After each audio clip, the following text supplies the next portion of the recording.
Hello, I'm Sarah Jack and I'm a therapist in lockdown in Dorset. And I'm Annie Power, and I'm a therapist in lockdown in London. And our theme today is homeschooling and homeworking.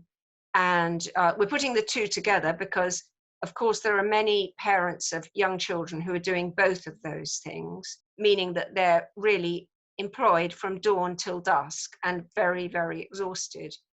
And we're very aware that comes at a time when a substantial part of the population is saying they've got more time on their hands than they've ever had. And wouldn't you like to watch this wonderful free concert? And wouldn't you like to tune into this and that? And the parents who have young children and are doing their jobs at home really have their work cut out. And of course, that things go much better when the parental relationship is going well. A lot of parents are at their best when they're caring for their children. It's the one thing on which they can really become a team. So hopefully that is happening for a lot of people. But when it isn't, then the task of homeschooling will be really stressful and likely to bring up quite distressed feelings of inadequacy in the parents. And if the parents are differently minded as to how to motivate children or how to set the boundaries, then we all know that children are very skilled at playing off one parent against the other. So it's a very, for couples who are struggling with their relationship, the homeschooling will be another quite substantial burden, and of the homeworking as well. Sarah, you're going to say something about homeworking. Yes, I was thinking about all these meetings that are taking place on Zoom and all the contact that people are having with their offices and their workplaces, obviously, because they're working. You've got two couples that are maybe both working in the house. It might well be that it all ends up at the female's door to manage the children as well as manage her job. But even if we imagine this is a couple without children at all, you might, let's say, have one party that's now in the bedroom for their office for the day, and out comes lots of laughter and lots of fun from the Zoom meetings that make the, let's say, preoccupied outside the door or in the open plan kitchen area doing her work or his. That, is really starting to feel quite rejected and quite alone out there. Then maybe he comes out of his bedroom office and, she's not very welcoming at this point. He then feels, probably doesn't understand why, and is probably not going to be told why, but then maybe feels a bit shut out himself, not understanding why he's getting such a, angry reception. Either way, I think it could be the other way around. It could be that the preoccupied partner is the one on Zoom having lots of fun and laughter in their meetings, and this could equally make the avoidant party feel that, very, very shut down, very sort of alienated as a result, really not part of things, could easily be what they end up feeling. And I was also, on the subject of jealousy, I was also thinking of, if one party's been furloughed and the other party hasn't, one's doing hard work, maybe even having to go out onto the front line, and the other one's at home, like you suggested, watching movies or having a chat with friends and having a lie-in. That theme about the different roles and how they've suddenly been changed, and the corona experience is landing very unequally on people, is really significant. And the scope for competition between partners, because usually there is competition between partners, it's a normal part of a couple relationship, but hopefully it can usually be managed in an agreeable way. But some of the kind of strange twists of fate that are happening is you get the high-paid former banker is now at home doing the cleaning and the homeschooling, whilst the low-paid nurse, for example, or some kind of key worker, is now holding a really very high status in the public mind. And it's a reversal from the normal turn of events. I'm very aware that we keep, in these examples, saying how difficult it may be and how difficult it is when the pursuer and the withdrawer get into a cycle, such as that really vivid description about one enjoying their Zoom meeting in the bedroom.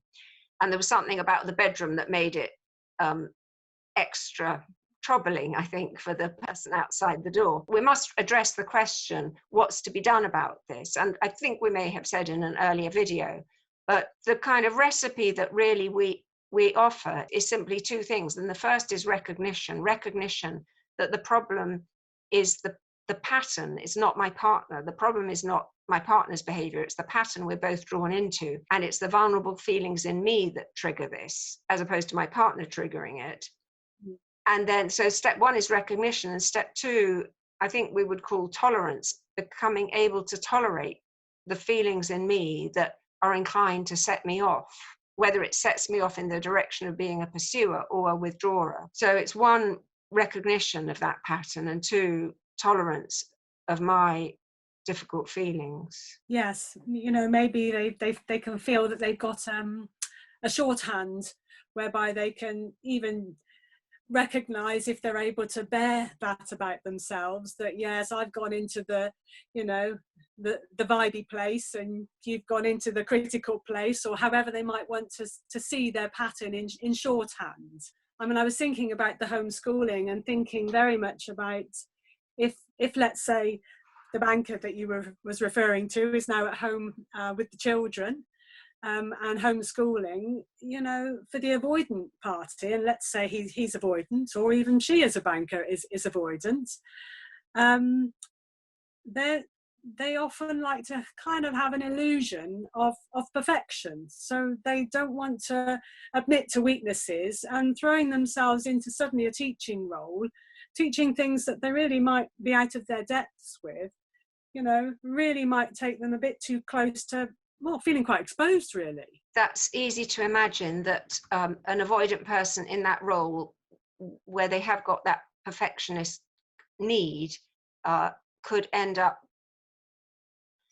being much sharper with their children than they intend, and the impact on the learning is not what they hope for, because I think there's a very significant attachment dynamic at play here, that we can explore and learn when our attachment needs are not being triggered.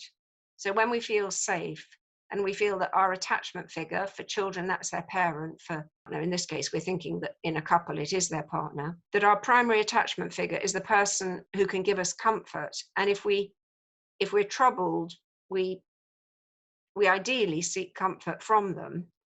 And when our attachment needs are triggered, if we tend to be a pursuer, we start pursuing. If we're avoidant, we start withdrawing. But in either of those modes, we're not able to explore and be curious.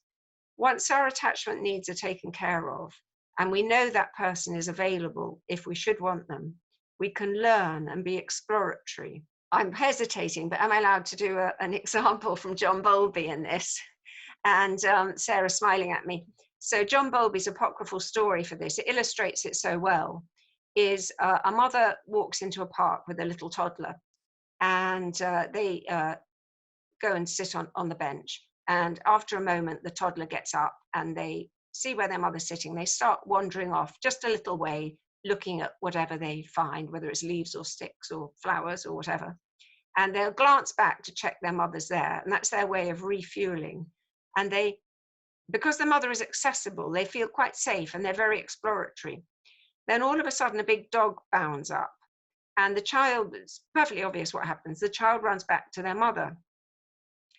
And the significant point I'm trying to make is they stop exploring. The human system can be in exploratory mode, or it can be in attachment mode.